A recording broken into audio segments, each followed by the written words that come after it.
इधर उद्धव जी को पता चला कि भगवान अपनी लीला को विश्राम करके गोलोक धाम को जाने वाले हैं। उद्धव जी दौड़ करके आए। उद्धव ने आकर के चरणों में प्रणाम किया, प्रभु भगवान हमने सुना है कि आप जा रहे हो। भगवान कहते उद्धव इस संसार में जो आया उसको जाना ही पड़ता है, एक ना एक दिन संसार में जो आया उसको जाना ही पड़ेगा। उद्धव ने कहा प्रभु आपके जाने के बाद में ये संसार कैसे आपके बिना रहेगा, कैसे आपको प्राप्त कर पाएगा। भगवान कहते हैं उद्धव यदि मुझे पाना है तो संसार के प्रति वैराग्य और मेरे प्रति अनुराग जिस जीव का होगा वो मुझे प्राप्त कर लेगा। उद्धव कहते हैं प्रभु वैराग्य की परिभाषा क्या है। भगवान कहते हैं, सुखदेव जी कहते हैं राजन 3 प्रकार के वैराग्य कहे गए हैं। 3 प्रकार के वैराग्य होते हैं। पहला वैराग्य मरकट वैराग्य, दूसरा वैराग्य शमशान वैराग्य और तीसरा वैराग्य सच्चा वैराग्य। मरकट वैराग्य वृद्धावस्था आ गई, बहू आ गई, बहू के बेटे हो गए, नाती पोता हो गए, बुढ़ापा आ गया, वृद्धावस्था आ गई, फिर भी मोह माया में पड़े हुए हैं, घर नहीं छोड़ रहे। नियम ये है कि अगर नाती पोता का विवाह आदि हो जाए तो समय से व्यक्ति को गृहस्थ जीवन छोड़ करके और भगवान की भक्ति में लीन हो जाना चाहिए।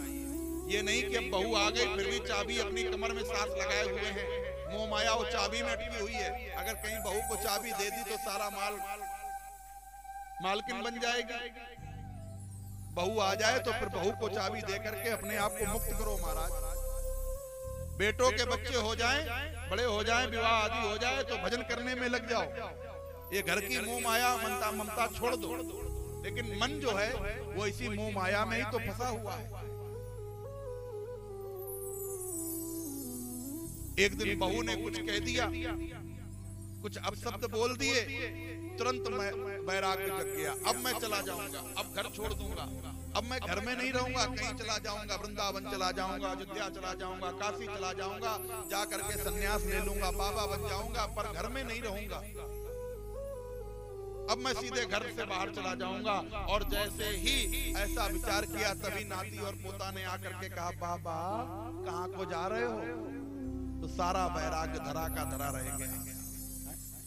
बस इस मोह माया के चक्कर में, ये नाती के चक्कर में मैं घर छोड़ करके नहीं जा रहा बहू, परंतु अब कि तुमने मुझे कुछ कह दिया तो घर छोड़ दूंगा। इसको कहते हैं मरकट वैराग्य। बंदर को देखा है? बंदर कभी एक स्थान पर नहीं बैठता, कभी एक डाली पर, कभी दूसरी डाली पर, एक जगह स्थिर नहीं है। ऐसे ही मनुष्य का जीवन है, मन एक जगह स्थिर नहीं होता है। कभी मोह माया मोह में फंस जाता है और कभी वैराग्य की तरफ भाग पड़ता है। दूसरा है शमशान वैराग्य। 4 लोग अस्थि को उठा करके लेकर के चले जा रहे हैं। राम नाम सत्य है, सत्य बोलो मुक्ति है, राम नाम सत्य है, सत्य बोलो मुक्ति। अच्छा, जब तक वो जिंदा था तब तक नहीं समझ में आया कि राम नाम सत्य है, सत्य बोलो मुक्ति है। वो मरने वाला उस अस्थि पर लेट करके हंसता है कि देखो मैं भी जीवित था, तब तक मुझे समझ में नहीं आया। आज मैं जब मर गया तो पीछे से सब कह रहे राम नाम सत्य है, सत्य बोलो मुक्ति है। अच्छा, लोग जानते हैं ये बात परंतु मानते नहीं। जानते तो सब हैं कि मरना है एक दिन, परंतु मानने को नहीं तैयार है। थोड़ी देर के लिए सब कहते चले जाते राम नाम सत्य है, सत्य बोलो मुक्ति है। क्या लेकर के आया था देखो, जा रहा खाली हाथ। चले जा रहे हैं आपस में बात करते हुए। कल हमारे साथ बात कर रहा था और देखो आज सुबह होते ही पता चला कि स्वर्गवास हो गया। एक ने कहा परसों हमारे साथ बैठ करके चाय पी रहे थे, मुझे क्या पता था कि इतनी जल्दी चला जाएगा। क्या लेकर के आया था? इतना धन दौलत रुपया पैसा सब छोड़ गया, सब यहीं का यहीं रह गया। इतना कमाया बेचारे ने, कितना कमाया, सब यहीं का यहीं पड़ा रह गया। व्यक्ति कुछ साथ लेकर के नहीं आता, कुछ साथ लेकर के नहीं जाता है।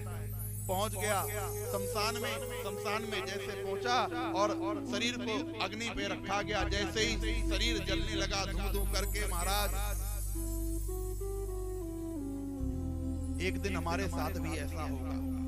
हम सभी लोग कितना माया मोह में फंसे हुए हैं, कहीं बच्चों की व्यवस्था में, कहीं किसी की व्यवस्था में, और एक दिन मर के चले जाना। इसी प्रकार से हम जल जाएंगे।